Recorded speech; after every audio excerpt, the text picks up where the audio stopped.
Hey everyone, welcome to the UkeStuff channel.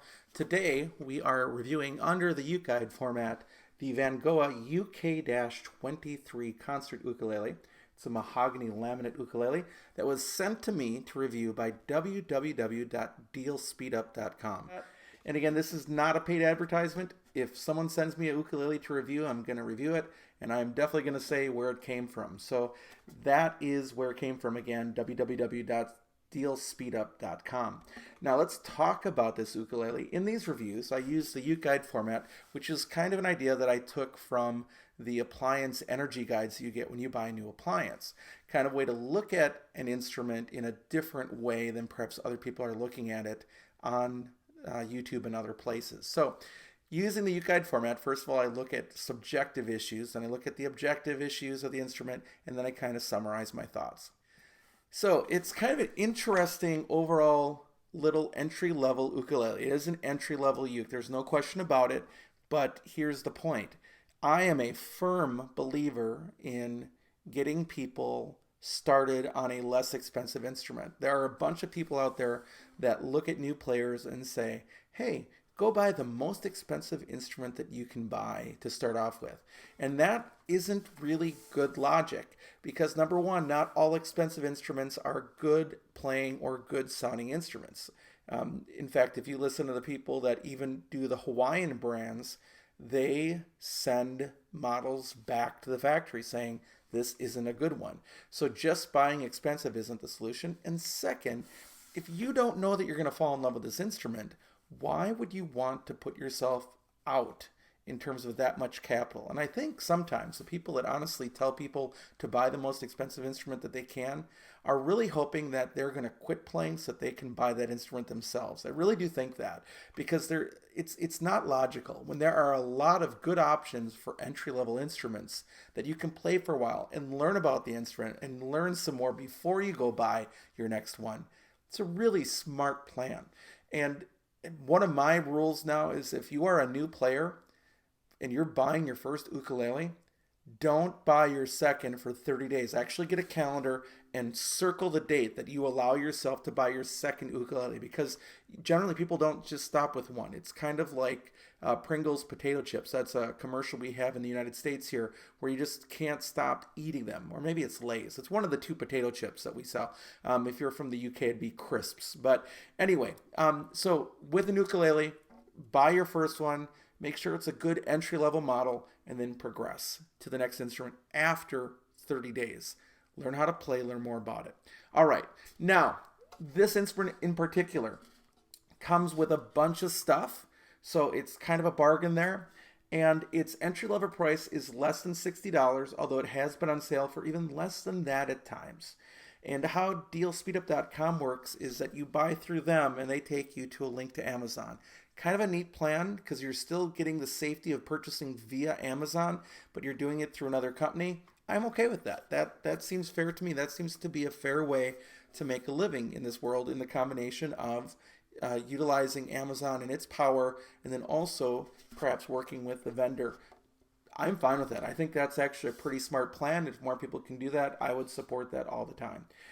Now, so under $60, its value because of that is really good.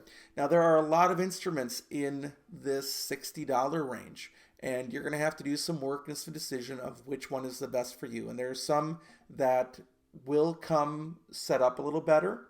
However, they may not sound as good or they may not be as loud or whatever. So you're going to have to decide in that $60 range what you want to get. But this is a pretty good value package for what you're getting.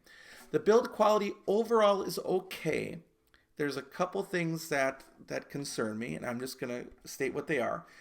It needed a setup really badly, and I'll talk about exactly what I did. In fact, I made a video over most of it. I had to tighten this end pin. I had to deal with really sharp fret edges. If you hear they're not there anymore because I dealt with it. Pretty easy to fix. All these are easy to fix and can happen with any ukulele that you buy off the shelf at a music store, that you order online. And even some vendors might send you, like people that would call themselves an ukulele store. There are some ukulele vendors who are going to set up your ukulele for you, but they are not going to be carrying Vangoa. So just so you know.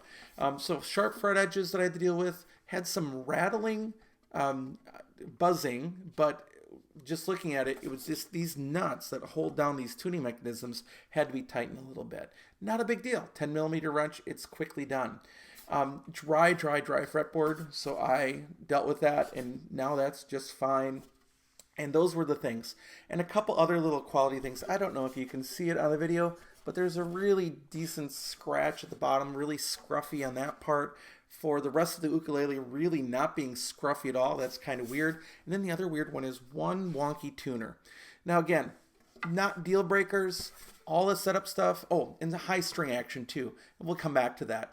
But those setup things are pretty common on a majority of instruments that you're going to buy off of Amazon. And with all sincerity, if you hear people saying, well, I bought this name brand and it's one of the big ones and I didn't need to set it up.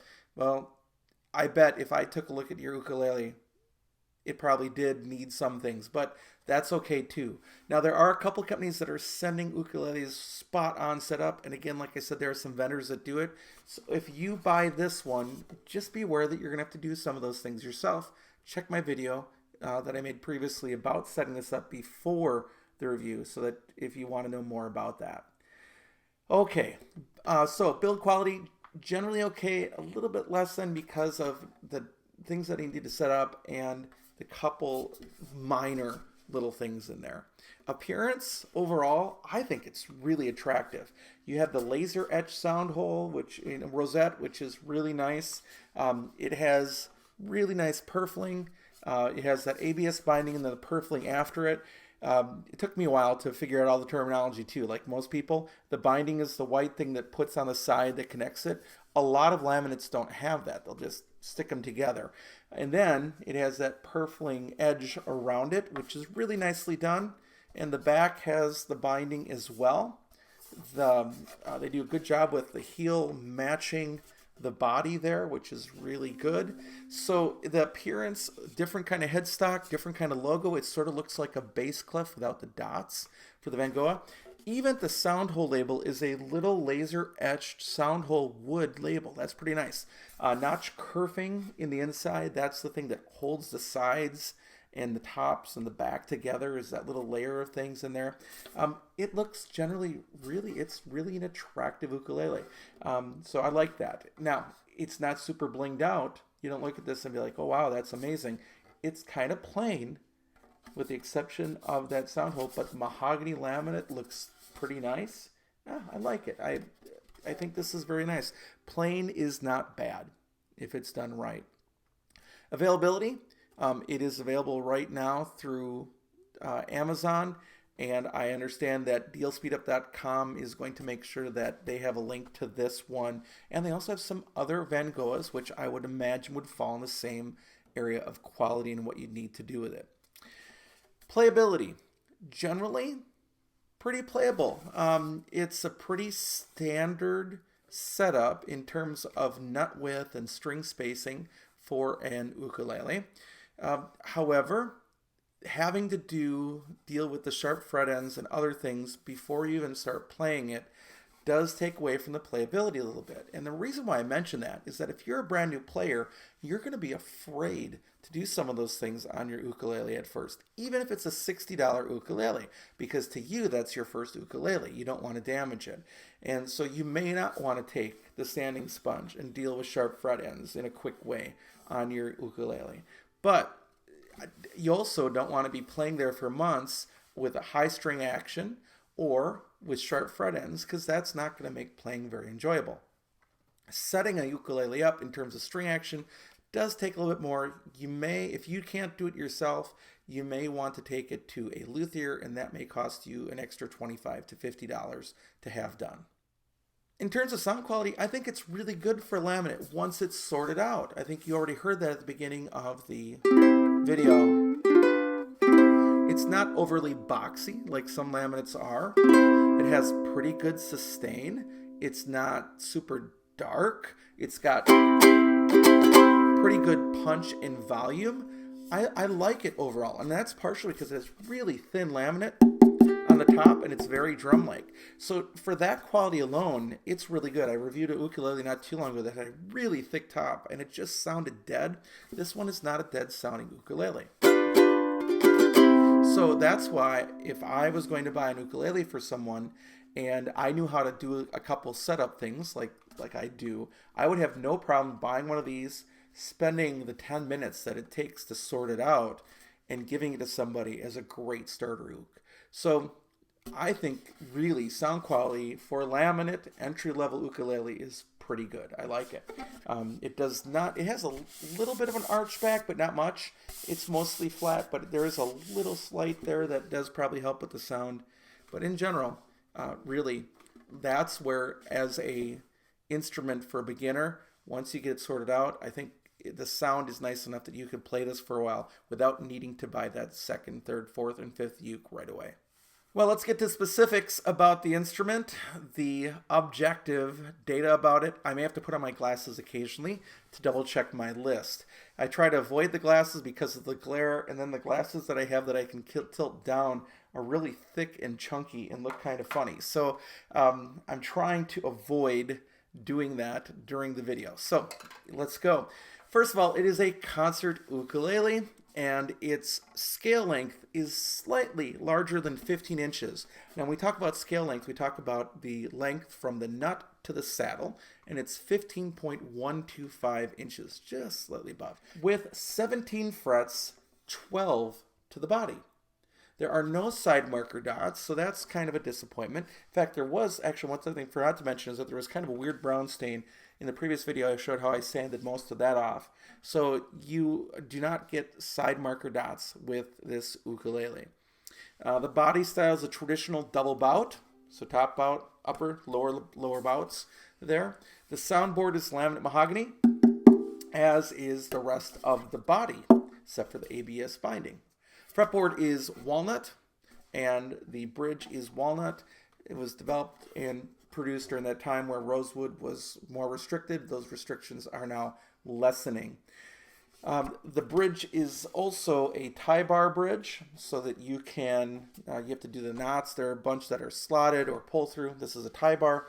There's also screwed in, which adds just a little bit of extra support there. I've seen a few videos lately of a name brand instrument in schools where the bridges are popping off. They're not screwed in and they're popping off with humidity issues in those schools. So the screws should help with that a little bit.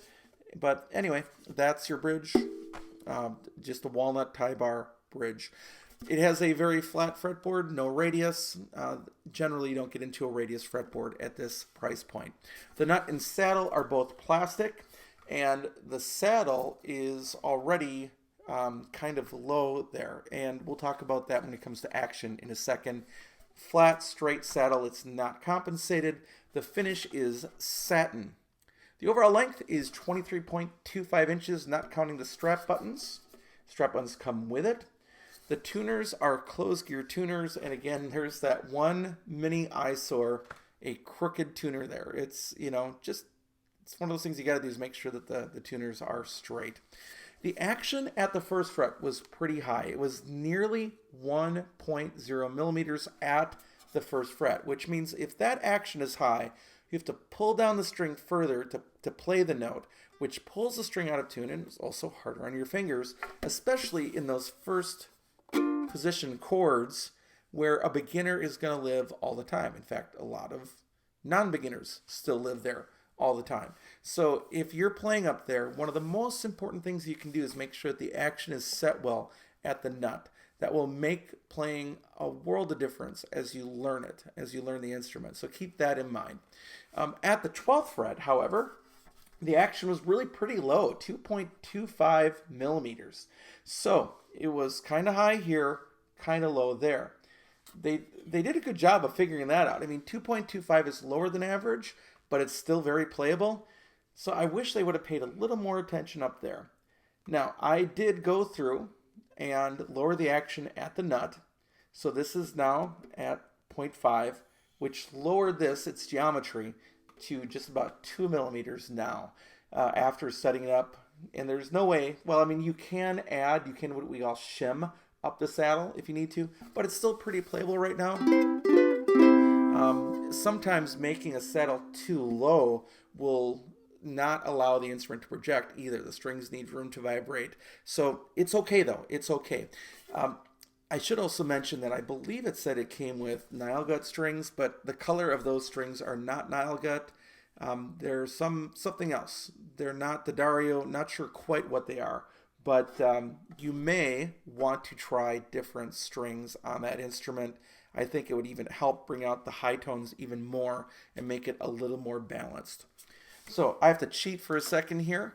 Looking at, the nut width, it's a 35 millimeter nut, which for a lot of cases means it's actually a little shorter, 34.72 millimeters at the nuts. And then I check out string spacing. What's happening at the first fret? That kind of just gives you an indication, especially where you play, of how far apart the strings are. Some people with larger fingers like that further apart. Well, it was, and looking again, 8.85 millimeters between the strings at the first fret, which is pretty common. Maybe a touch, just a little bit, maybe wider than your average 35 millimeter instrument, and 29.14 millimeters from G to A, which is maybe just a little bit wider than your average instrument in this price point at the 35 millimeter nut. Now, what is really interesting is that it's not extremely deep of a shaped neck. Sometimes you'll get a really chunky neck. It's your traditional import C-type or D-type neck. If you want to think about it, more C-type. But yeah, just double checking. 21.08 millimeters at the third fret deep from the top of the strings to the bottom of the neck. And that's pretty good. I mean, that's pretty comfortable for me. So once it's sorted, I think really, overall, a nice instrument with a lot of nice specs. So let's do the summary for this instrument. First of all, it comes with a bunch of stuff. It's great for a beginner in that context. So you get the nice gig bag. It's not a super nice gig bag, but it's padded, and it's everything you need for this sort of entry-level instrument. You can throw the instrument in there, drag it with you. It'll keep it from, general nicks, bumps, and bruises. Again, it could be driven over by a car, but so could an instrument in a case. It also comes with a bunch of other things. You get a tuner, you get a pick holder, you get picks, you get a kazoo, you get a strap, you get extra strings, which I would probably not use. I would just get other strings. I would probably encourage you to try Martin fluorocarbons on it. They're everywhere. They're inexpensive, and you can see how you like them. You get a little booklet. You get a little bag. You get a little finger shaker. You get all that stuff with it, which you get with some other brands. But at the $60 price point, that's really a lot for your money. Now, the negative side is that it really desperately needed a setup. And again, the things that it are things that you might have to do with any ukulele. So it isn't a throw it in the trash bin sort of problem, but tightening some hardware, dealing with some sharp fret ends, which, by the way, depending on how long an instrument sits in a warehouse, can also, the fretboard is solid wood, even if the rest of it's laminate, so the fretboard can dry out if it's been sitting in a storeroom somewhere. So even if the fret ends are smooth when they're in the factory, by the time you buy it, they might be sticking out. And if you haven't bought it from a vendor that does the setup for you, there you go. The action 2 up here was more of a concern for me. You'll need to deal with that. So unless the factory can deal with making the action in kind of guarantee. See, that's one of the things that isn't really going to change. The neck might warp, but it's very unlikely. There's not a whole lot of string tension on that ukulele. But if the factory can make sure that the action at the nut at the first fret, action at the nut is lower, so the first fret is about 0.5 millimeters, that would be great. So once you get those little things sorted out, though, I think it's a great starter ukulele in that $60 price range. Now, the only problem is that there's a whole lot of competition, and a couple come sorted out a little better for you, but that's not what this review is about. So really, this has been kind of a fun one to review, and a fun one to take a look at, something that I didn't expect. Again, I'd like to thank www.dealspeedup.com for sending me this to review, and really a nice product with, once again, you've got it sorted out, pretty great sound for a laminate at a really affordable price point. So what's the final score? Well, I'll give you two. As it came to me, needing a setup at the first fret, sharp fret ends, and some other things that I had to deal with, I think I would give it a 3 ukuleles out of 5. And a 3 is a don't be afraid to buy this score. It's a middle of the road sort of score. Once it's sorted out, I would easily give it that 3.5. I'd give another half ukulele, where you can say, all right, yeah, that would actually be a pretty decent beginner ukulele to buy. This is not something to avoid, but be aware that if you do buy one, you're going to need to do some setup. So thanks for watching this review, and we'll have more content for you in the near future.